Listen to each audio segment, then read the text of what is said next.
विद्यार्थियों, आपका एक बार फिर से स्वागत है टोटल साइंस सॉल्यूशन चैनल पर। इस वीडियो में हम देखेंगे जो कक्षा 9वीं विज्ञान का अध्याय 6 है ऊतक, उससे संबंधित कुछ महत्वपूर्ण प्रश्नों के उत्तर देखेंगे। यहाँ जैसे आप देख रहे हैं पादप ऊतक। पादप ऊतक के प्रकार हैं, दो प्रकार होते हैं, विभाज्योतकी ऊतक और स्थायी ऊतक। विभाज्योतकी ऊतक के प्रकार दिए गए हैं शीर्षस्थ विभाज्योतक, पार्श्वीय विभाज्योतक और अंतर्विष्ट विभाज्योतक। और स्थायी ऊतक संरक्षी ऊतक और सरल स्थायी ऊतक। सरल स्थायी ऊतक के प्रकार हैं पेरेन्काइमा, कोलेन्काइमा, स्क्लेन्काइमा। और जो संरक्षी ऊतक है जटिल स्थायी ऊतक दो प्रकार के होते हैं, जाइलम और फिलोएम। तो इन ऊतकों के प्रकार यहाँ पर आप देखें, और भी विवरण यहाँ पर दिए गए हैं। इस PDF को आप प्राप्त करना चाहते हैं तो वीडियो की डिस्क्रिप्शन में हमारे ग्रुप की लिंक दी गई है, वहाँ से आप इस PDF को प्राप्त कर सकते हैं और जो यहाँ पर महत्वपूर्ण नोट्स दिए गए हैं उन्हें यहाँ प्राप्त कर सकते हैं। यहाँ हम देखेंगे इस अध्याय से संबंधित कुछ महत्वपूर्ण प्रश्न। यहाँ जाइलम और फिलोएम में अंतर भी दिया गया है। जाइलम और फिलोएम में अंतर है, जैसे जाइलम में मृत कोशिकाएं होती हैं, फिलोएम में जीवित कोशिकाएं होती हैं। जाइलम फिलोएम की कोशिका भित्ति मोटी होती है, फिलोएम ऊतक की कोशिका भित्ति सामान्यतः पतली होती है, लेकिन इन कोशिका भित्ति को मोटी कर देती है जाइलम ऊतक में, और फिलोएम में कोशिका भित्ति सेलुलोज की बनी होती है। और भी यहाँ पर अंतर दिए गए हैं, इन्हें भी आप देखें। और यहाँ पर ऊतकों से संबंधित विवरण दिया गया है। यहाँ हम देखेंगे महत्वपूर्ण प्रश्न जो आपको परीक्षा में उपयोगी हो सकते हैं। कुछ महत्वपूर्ण प्रश्नों को यहाँ पर निकाला गया और लिखा गया है, इन्हें आप देखें। तो प्रश्न पहला है, सही विकल्प चुनिए। प्रश्न पहला है, जिम्नोस्पर्म में पाए जाने वाला जल संवहन ऊतक है। तो यहाँ 4 विकल्प जो दिए गए हैं, सही उत्तर यहाँ होगा वाहिका। पेरेन्काइमा कोशिका भित्ति होती है, तो यहाँ जो 4 विकल्प हैं, सही उत्तर होगा पतली भित्तीय दीवार। ऐच्छिक पेशियाँ पाई जाती हैं, कहाँ पाई जाती हैं? आहार नाल, पैरों, आँख की आइरिस और फेफड़ों की ब्रोंकाई। तो जो सही उत्तर होगा वह पैरों में ऐच्छिक कोशिकाएं पाई जाती हैं। मनुष्य के शरीर में वसा का संचय होता है। एडिपोज ऊतक में वसा का संचय होता है। एडिपोज ऊतक यहाँ उत्तर होगा। किस ऊतक में मृत कोशिकाएं पाई जाती हैं? तो स्क्लेन्काइमा में मृत कोशिकाएं पाई जाती हैं। रक्त किस प्रकार का ऊतक है? तो रक्त एक तरल संयोजी ऊतक है। जाइलम फाइबर का कार्य इन 4 में से हमें सही लिखना है, तो इसका कार्य होता है सही सहारा देना। 2 अस्थियां आपस में जुड़ी होती हैं, किसके द्वारा 2 अस्थियां जुड़ी होती हैं? अगला प्रश्न है। तो स्नायु जो यहाँ पर ऑप्शन है वह सही होगा। प्रविभाज्य ऊतक पाए जाते हैं, किन में पाए जाते हैं? पौधों में, जंतुओं में, दोनों में, या उपरोक्त में से कोई नहीं? तो पौधों में प्रविभाज्य ऊतक पाए जाते हैं, उपास्थि नहीं पाई जाती। अगला प्रश्न, तो उपास्थि वृक्क में नहीं पाई जाती, और जो 3 विकल्प हैं इनमें उपास्थि पाई जाती है। अस्थि की मैट्रिक्स में पाया जाता है। अस्थि की मैट्रिक्स में कैल्शियम एवं फास्फोरस पाया जाता है। तंत्रिका ऊतक का अभाव होता है, तो टेंडन जो यहाँ पर विकल्प है उसमें तंत्रिका ऊतक का अभाव होता है। नारियल का रेशेयुक्त छिलका बना होता है, किस ऊतक का बना होता है? तो स्क्लेन्काइमा का बना होता है नारियल का रेशेयुक्त छिलका। रक्त का अधात्री भाग कहलाता है, तो रक्त का जो अधात्री भाग है वह प्लाज्मा कहलाता है।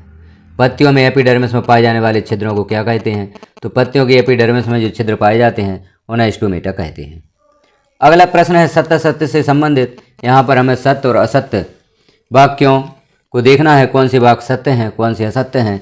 इनके सामने सत्य या असत्य आपको लिखना है। पहला वाक्य है, प्रभासी उपास्थि मनुष्य की नाक तथा स्वर यंत्र में पाई जाती है। यह वाक्य सत्य है। कार्क एधा पार्श्व विभाज्योतक का उदाहरण है, यह वाक्य भी सत्य है। मोटी भित्ति वाली लिग्निन युक्त कोशिकाएं पौधों को यांत्रिक शक्ति प्रदान करती हैं, यह वाक्य भी सत्य है। हृदय पेशी कंकाल से जुड़ी होती है, वाक्य असत्य है। विभाज्योतक पौधों के वृद्धि वाले क्षेत्रों में पाए जाते हैं, वाक्य सत्य है। रक्त एवं प्लाज्मा संवहनी संयोजी ऊतक हैं, यह वाक्य भी सत्य है। हृदय पेशियां ऐच्छिक होती हैं, यह वाक्य असत्य है, क्योंकि हृदय में जो पेशियां होती हैं वह अनैच्छिक होती हैं। अब नीचे क्वेश्चन प्रश्न दिए गए हैं, इनके उत्तर लिखना है। ऊतक जो मुंह के भीतरी स्तर का निर्माण करता है, यह सरल सल्की एपिथेलियम ऊतक होता है। यहाँ ऊतकों के नाम लिखना है। तो ऊतक जो मनुष्यों में पेशियों को अस्थियों से जोड़ता है वह कंडरा होता है। ऊतक जो पौधों में भोजन का संवहन करता है वह फिलोएम ऊतक होता है। फिलोएम ऊतक पौधों में भोजन का संवहन करता है। ऊतक जो शरीर में वसा का संचय करता है यह एडिपोज ऊतक होगा। तरल अधात्री संयोजी ऊतक का नाम लिखिए, तो यह रक्त है। मस्तिष्क में स्थित ऊतक का नाम तंत्रिका ऊतक है। और ऊतक जो पौधों में जल व खनिज लवणों का संवहन करता है वह जाइलम ऊतक है। दो अस्थियों को आपस में जोड़ने वाले ऊतक को स्नायु ऊतक कहते हैं। अब कुछ यहाँ पर महत्वपूर्ण रिक्त स्थान दिए गए हैं, यहाँ रिक्त स्थानों की पूर्ति करना है। जैसे पहला रिक्त स्थान है खाली स्थान। कोशिकाओं का समय होता है जिसमें कोशिकाओं की संरचना तथा कार्य एक समान होते हैं, इसे ऊतक कहते हैं। तो ऊतक कोशिकाओं का समय होता है जिसमें कोशिकाओं की संरचना तथा कार्य एक समान होते हैं। एपिथेलियमी, पेशीय संयोजी तथा तंत्रिका ऊतक जंतु ऊतक के प्रकार होते हैं। फिलोयम ऊतक पत्तियों द्वारा निर्मित भोजन का संवहन करते हैं और जाइलम ऊतक जड़ों द्वारा अवशोषित जल व खनिजों को विभिन्न भागों तक पहुंचाते हैं। यहाँ कुछ सही जोड़ियाँ दी गई हैं, इन सही जोड़ियों को आप मिलाकर देखें और फिर प्रॉब्लम होती है तो यहाँ पर जो नीचे उत्तर दिए गए हैं इनसे मिलान करें और सही जोड़ियाँ आप मिलाएं। अति लघु उत्तरीय प्रश्न अब हम देखेंगे आगे। ऊतक को परिभाषित कीजिए। उत्तर होगा कोशिकाओं का समूह जो रचना, कार्य व उत्पत्ति में समान हो ऊतक कहलाता है। अगला प्रश्न है एरियोलर ऊतक के कार्य लिखिए। उत्तर होगा एरियोलर ऊतक के निम्नलिखित कार्य हैं: दो अंगों के बीच स्थान को पूर्ण करना, आंतरिक अंगों को सहारा प्रदान करना, ऊतकों की मरम्मत में सहायता करना। अगला प्रश्न है फिलोयम के संघटक कौन कौन से हैं? तो फिलोयम के 5 अवयव होते हैं: चालनी नलिकाएं, चालनी कोशिकाएं, साथी कोशिकाएं, फिलोयम पेरेन्काइमा और फिलोयम रेशे। अगला प्रश्न है पेरेन्काइमा व कोलेनकाइमा में क्या अंतर है? तो यहाँ अंतर हम देखेंगे। पेरेन्काइमा इनकी कोशिकाएं जो कोशिका भित्ति होती है वह पतली होती है। कोलेनकाइमा में कोशिका भित्ति पतली व कोनों पर मोटी होती है। पेरेन्काइमा में भित्ति सेलुलोज की बनी होती है और कोलेनकाइमा में भित्ति सेलुलोज व पेक्टिक पदार्थ की बनी होती है। अगला प्रश्न है स्टोमेटा के 2 कार्य लिखिए। तो स्टोमेटा के कार्य हैं गैसों के आदान प्रदान में सहायक और बाष्पोत्सर्जन की क्रिया में सहायक होते हैं। अब कुछ लघु उत्तरीय प्रश्न देखते हैं हम। जाइलम एवं फिलोयम में क्या अंतर है? तो जाइलम में जो मुख्य कार्य है जाइलम का वह है यह जल व खनिज लवणों का संवहन करता है, जबकि फिलोयम यह भोज्य पदार्थों का संवहन करता है। जाइलम के द्वारा संवहन क्रिया नीचे से ऊपर की ओर होती है और फिलोयम में संवहन क्रिया ऊपर से नीचे की ओर होती है। जाइलम यह निर्जीव ऊतक है और फिलोयम सजीव ऊतक है। अगला प्रश्न है हृदयक पेशी के 3 लक्षण बताइए। तो हृदयक पेशी के जो लक्षण हैं वह नीचे दिए गए हैं, इन्हें हम देखेंगे। पहला जो लक्षण है वह है हृदय की पेशी अनैच्छिक पेशियों से बना होता है। पूरे जीवन लयबद्ध संकुचन व प्रसरण करती हैं और कोशिकाएं बेलनाकार व केंद्रक व शाखायुक्त होते हैं। अगला प्रश्न है पौधे में बाष्पोत्सर्जन से क्या लाभ हैं? कोई 3 लाभ यहाँ पर लिखना है। तो बाष्पोत्सर्जन से लाभ हैं जल के संवहन में भूमिका निभाता है, वातावरण में नमी बनी रहती है, अतिरिक्त जल को बाहर निकालने में सहायक होता है। अगला प्रश्न है सरल एवं जटिल ऊतक में क्या अंतर है? तो सरल ऊतक यह एक तरह की कोशिकाओं का बना होता है, यह एक समान कार्य करते हैं और यह पौधों को सहारा प्रदान करते हैं व भोजन का भंडारण करते हैं। जबकि जटिल ऊतक यह एक से अधिक प्रकार की कोशिकाओं का बना होता है, यह एक से अधिक प्रकार के कार्य करते हैं, यह संवहन का कार्य करते हैं। इस प्रकार से सरल ऊतक और जटिल ऊतक में अंतर हुआ। अब 4 अंक वाले जो प्रश्न हैं उनके उत्तर आगे देखते हैं। तो न्यूरॉन का स्पष्ट नामांकित चित्र बनाइए। न्यूरॉन का यहाँ पर चित्र बनाकर बताया गया है, इस प्रकार से आप नामकरण कर सकते हैं। अगला प्रश्न है बहुकोशिकीय जीवों में ऊतक की क्या भूमिका है? उत्तर होगा बहुकोशिकीय जीवों में ऊतक की भूमिका इस प्रकार से है श्रम विभाजन। बहुकोशिकीय जीवों में ऊतक विभिन्न कार्य करने में दक्ष होते हैं, संदेशों का वहन करते हैं, रक्त, ऑक्सीजन, भोजन, हार्मोन तथा अपशिष्ट पदार्थों का वहन करते हैं। पौधों व जंतुओं में दृढ़ता ऊतकों के कारण ही होती है। अगला प्रश्न है पौधों में एपिडर्मिस की भूमिका को समझाइए। पौधों की संपूर्ण बाहरी सतह एपिडर्मिस से ढकी रहती है। यह एपिडर्मिस पौधों के लिए कई महत्वपूर्ण कार्यों करती है, जैसे यह पौधों के बाहरी भागों की रक्षा करती है, यह परजीवी कवक के प्रवेश से पौधों की रक्षा करती है, यह जलहानि को रोकने में सहायता करती है। एपिडर्मिस की सतह पर स्टोमेटा पाए जाते हैं जो गैसों के आदान प्रदान में सहायता करते हैं। और अंतिम जो 5वां भूमिका है वह है यह बाष्पोत्सर्जन की क्रिया द्वारा पौधों के ताप को भी नियंत्रित करती है। अगला प्रश्न है पेशियों से आप क्या समझते हैं, ये कितने प्रकार की होती हैं? तो उत्तर होगा पेशियां शरीर की गति के लिए आवश्यक होती हैं जो संकुचन व शिथिलन द्वारा क्रिया करती हैं। पेशियां 3 प्रकार की होती हैं, रेखित, अरेखित और हृदय पेशी।